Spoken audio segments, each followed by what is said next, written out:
Hi guys, I do apologize. I have a bit of a stuffy nose today, but hi and hello, and thank you so much for tuning in. And if you are new, welcome to my channel.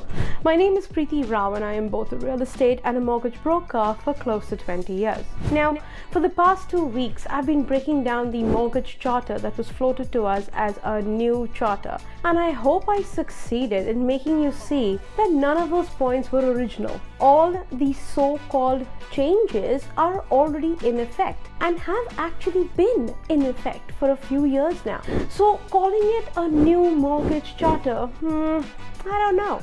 But today I'm going to speak to you about the final piece of this charter. And this is actually new. But before I start, please be a sweetheart and make it worth my while. And hit that like button, the share, the subscribe, and the bell icon. It gets me motivated to keep you up to date with everything real estate.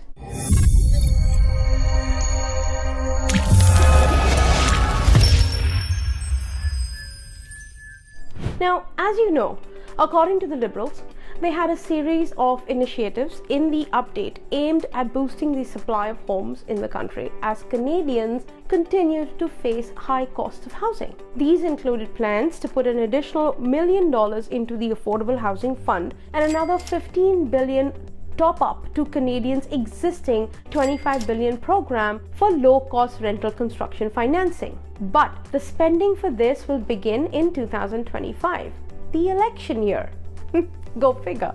But the main change that they are planning on implementing is to free up some existing housing supply through a crackdown on the short-term rentals, also known as STR platforms, that are skirting existing rules at the municipal and provincial levels. What does this mean in plain English?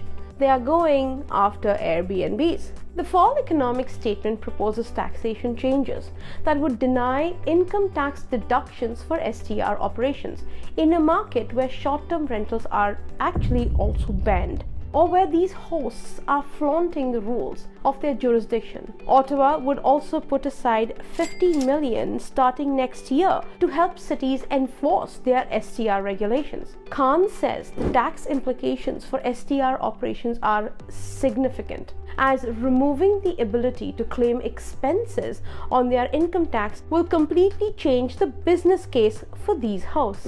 The Liberals estimate that as of 2020, nearly 19,000 units were being rented out on platforms like Airbnb and Vrbo in Montreal, Toronto, and Vancouver, cities that have their own local rules for the STR space. Now, if these hosts were to sell or rent a unit on the long-term market, it would be a contribution to the national housing gap. But this still pales in comparison to the 3.5 million homes the Canadian Mortgage and Housing Corporation says that the country will need to add to restore any kind of affordability. Now, many of the Liberals' efforts to spur housing construction, including previously announced plans to boost low-cost financing for builders through the Canadian mortgage bonds and waiving GST on purpose-built rentals, come with a long lead time. They are still coming up with the plan, so we have to just wait and see.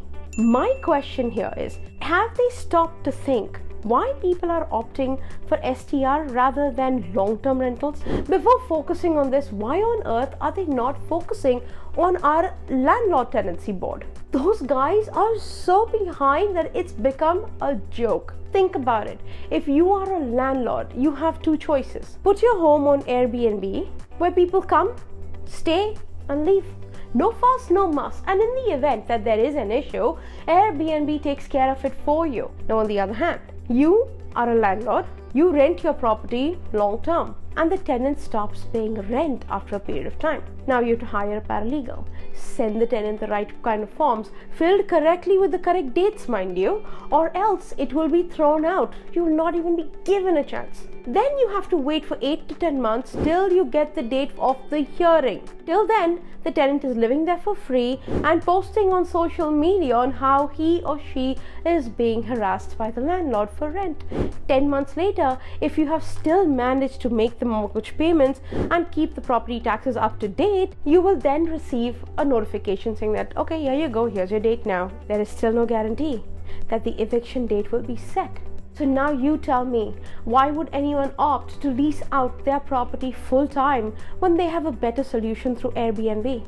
But if this new policy comes into effect, all the tax benefit that the Airbnb owner received as a landlord will be taken away from them. So that makes me wonder, without the tax benefit, is it worth keeping your unit on as an Airbnb? Tell me what you think. And if you have any questions or any clarifications, please don't hesitate to call me. If you still don't know who I am, just go check my rating on Google and read my client reviews. Till then, take care. And if you found value or liked this video and would like to see more content, click on the boxes on the screen. Once again, my name is Preeti Rao. My contact information is in the description box below. Make sure to hit like, share, subscribe and the bell icon so you don't miss any future videos. Thank you so much for watching, and don't forget to call me because I hold the key that opens the door to your dream home.